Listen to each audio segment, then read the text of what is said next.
قیامت کی ایک نشانی آپ نے یہ بھی بیان فرمائی کہ علماء دنیا سے اٹھنے لگیں گے.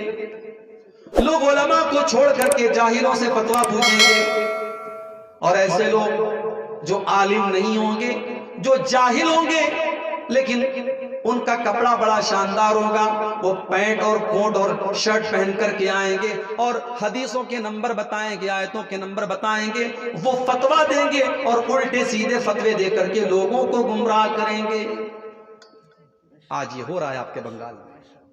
علماء کا مقام آپ نے اگر جاہلوں کو دیا تو میرے بھائیوں یاد رکھو یہ بھی قیامت کی بہت بڑی نشانی. فتویٰ دینا سب کا کام نہیں ہے. بڑے بڑے علماء بھی بہت سارے سوالوں کا جواب دینے کے پہلے سوچتے ہیں. یہاں 4 کتابیں کسی نے پڑھ لی، 4 حدیثوں کا نمبر اس نے یاد کر لیا اور اسٹیج پر کھڑا ہو کر کے کہتا ہے کہ جو سوال ہے مجھ سے کرو، اور لوگ اس سے سوال بھی کرنے لگتے ہیں.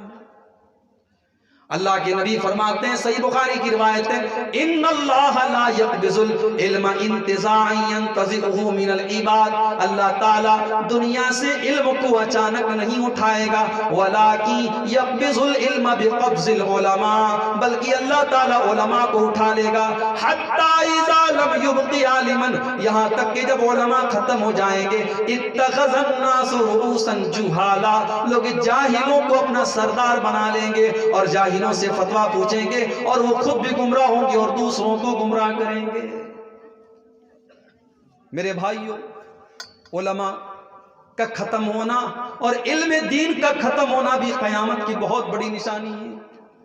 آج ہماری بہنوں کو دین کے بارے میں کچھ نہیں پتا، آج ہمارے نوجوانوں کو دین کے بارے میں کچھ نہیں پتا. ابھی مہاراشٹرا کے اندر میرا پروگرام تھا، وہاں ایک بھائی نے بتایا کہ 2 لاکھ مسلمان لڑکیاں آج کورٹ میرج کر چکی ہیں، آج غیر قوم کے ساتھ جا کر کے بھاگ کر کے شادی کر چکی ہیں اور اپنے دین اور ایمان کا سودا کر چکی ہیں. آپ کے بنگال میں بھی بہت سارے واقعات ہو رہے ہیں. غیر مسلموں کے ساتھ ہماری مسلمان لڑکیاں بھاگ رہی ہیں، ان کے ساتھ شادی کر رہی ہیں اور اپنے مذہب کو چھوڑ رہی ہیں. ایسا کیوں ہو رہا ہے؟ کیونکہ اسلام کا مقام ان کو نہیں پتا، ان کو دین کی اہمیت ان کو نہیں پتا، ان کو ایمان کا مطلب نہیں پتا. ان کے پاس دنیا کی تو نالج ہے، دنیا کی تو ڈگری ہے، مگر دین کا کوئی علم نہیں ہے. اپنی لڑکیوں کو، اپنی بہنوں کو دین کی تعلیم دو میرے بھائی. قیامت کی ایک نشانی اللہ کے نبی نے یہ بھی فرمائی تھی، اَيُّرْفَعَ الْعِلْمُ، کہ علم کو اٹھا لیا جائے گا، وَيَسْبُتَ الْجَهْلُ، اور جہالت بہت زیادہ پھیل جائے گی. پیسہ ہے، دولت ہے، دنیا کی بڑی نالج ہے، مگر 2 رکعت نماز پڑھنے کی تمیز نہیں ہے. کتنے نوجوان ایسے ہیں ان کو جنازے کی دعائیں یاد نہیں ہیں، ان کو جنازے کی نماز کا طریقہ یاد نہیں ہے. باپ کا انتقال ہو جائے تو باپ کی جنازے کی نماز وہ کھڑے ہو کر کے نہیں پڑھ سکتے ہیں. او لوگوں، آپ نے اپنی اولاد پر کتنا پیسہ خرچ کیا، کتنی محنت کی، اگر اس اولاد کو آپ اس لائق بھی نہیں بنا سکے کہ آپ کے مرنے کے بعد وہ اولاد آپ کی جنازے کی نماز پڑھ سکے، آپ کی مغفرت کی دعا کر سکے، تو تف ہے ایسی زندگی پر اور لعنت ہے ایسی زندگی پر. لعنت ہے، بربادی ہے ایسی زندگی. علم دین کو سیکھو میرے بھائی. قبر میں یہ نہیں پوچھا جائے گا کہ سائنس پڑھی تھی کہ نہیں پڑھی تھی، میتھمیٹکس پڑھی تھی کہ نہیں پڑھی تھی، وگیان پڑھا تھا کہ نہیں پڑھا تھا، گڑت پڑھا تھا کہ نہیں پڑھا تھا. قبر میں پوچھا جائے گا تیرا رب کون ہے، تیرا دین کیا ہے، تیرے نبی کون ہے. اور ان سوالوں کا جواب آپ کو کہاں ملے گا؟ قرآن میں اور حدیث میں ملے گا. قیامت کی ایک نشانی یہ بھی ہوگی کہ لڑکیاں اور عورتیں بہت زیادہ بے حیائی اور بے پردگی کریں گے. صحیح مسلم کی حدیث ہے، اللہ کے پیارے نبی فرماتے ہیں، صنفان من اہل النار لم ارہما، میری امت کے اندر 2 ٹائپ کے ایسے لوگ ہوں گے جن کو میں نے ابھی نہیں دیکھا ہے، وہ جہنم کے اندر جائیں گے. جہنم کے اندر جائیں گے 2 ٹائپ کے لوگ ہوں گے. نمبر 1، قوم معہم سیات کاذناب البقر یضربون بها الناس، ایسے لوگ آئیں گے جن کے ہاتھ میں گائے کی دم کی طرح کوڑا ہوگا، ہنٹر ہوگا، اور وہ اس سے لوگوں کو ماریں گے، لوگوں پر اتیاچار کریں گے، لوگوں پر ظلم کریں گے، پاور کا غلط استعمال کریں گے. آج ہو رہا ہے پاور کا غلط استعمال. آج آپ دیکھ لیجئے حکومت کا اور پاور کا غلط استعمال ہو رہا ہے، لوگ ظلم کر رہے ہیں. مگر یاد رکھو، ناؤ کاغذ کی صدا چلتی نہیں، ظلم کی ٹہنی کبھی پھلتی نہیں۔ ظلم کرنے والا اپنے انجام کو پہنچے گا، تو ظالم لوگ آئیں گے۔ وَنِسَاءٌ كَاسِيَاتٌ عَارِيَاتٌ مُمِيلَاتٌ مَائِلَاتٌ رُؤُوسُهُنَّ كَأَسْنِمَةِ الْبُخْتِ الْمَائِلَةِ، اور ایسی عورتیں بھی آئیں گی قیامت کے پہلے جو کپڑا پہننے کے باوجود ننگی ہوں گی۔ پیچھے کی پیٹھ نظر آ رہی ہے، آستین نظر آ رہی ہے، پورا جسم نظر آ رہا ہے، ایسا کپڑا پہننے کا کیا مطلب ہے میرے بھائی؟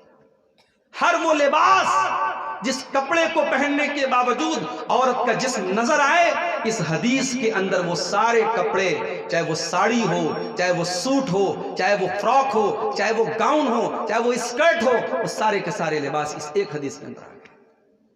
کپڑا پہننے کے باوجود ننگی ہوں گی، غیر مردوں کو اپنی طرف آکرشت کریں گی اور خود بھی ان کی طرف آکرشت ہوں گی۔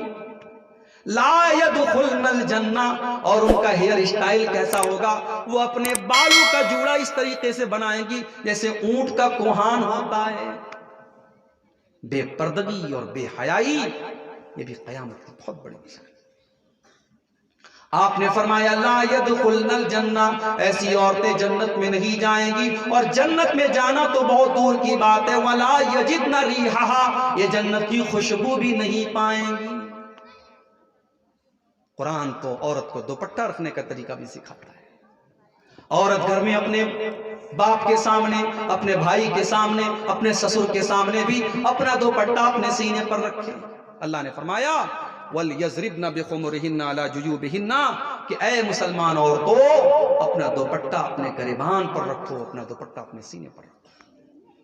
قرآن کریم تو عورت کو چلنے کا طریقہ بھی بتاتا ہے، وَلَا يَضْرِبْنَ بِأَرْجُلِهِنَّ لِيُعْلَمَ مَا يُخْفِينَ مِنْ زِينَتِهِنَّ، اے عورتوں جب تم زمین پر چلو تو زور زور سے اپنے پاؤں کو زمین پر مار کر کے نہ چلو، تاکہ تمہارے پائل کی آواز غیر مردوں تک نہ پہنچے۔ اللہ کے نبی فرماتے ہیں کہ عورت اگر نماز پڑھنے بھی جا رہی ہے تو خوشبو لگا کر کے نہ جائے، اگر خوشبو لگا کر کے جائے گی تو اس کی نماز اللہ تعالیٰ قبول نہیں کرے گا۔ یہ پردے کا حکم ہے۔ کیوں ہے؟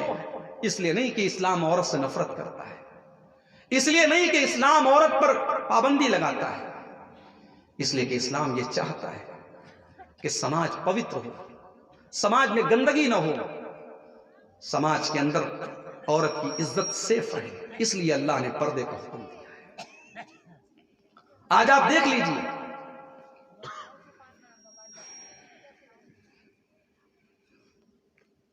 اصل میں طبیعت کچھ میری آج صحیح نہیں ہے، سفر سے آ رہا ہوں میں، بیچ بیچ میں ایسا محسوس ہو رہا ہے کہ اب دیر تک آپ کے سامنے بولنے کے لائق نہیں ہوں۔ بہرحال یہ قیامت کی نشانی اللہ کے نبی نے بیان فرمائی کہ عورتیں جو ہیں وہ بے پردگی کریں گی، شراب بہت زیادہ پی جائے گی، زنا زیادہ ہوگا۔ ہم نے آج نکاح کو مشکل بنا دیا، شادی مشکل ہو گئی ہمارے یہاں، جہیز کا لین دین ہو رہا ہے، بارات کا چکر ہے، لاکھوں کروڑوں کے خرچ کا چکر ہے۔ زنا آسان ہے، نکاح مشکل ہے۔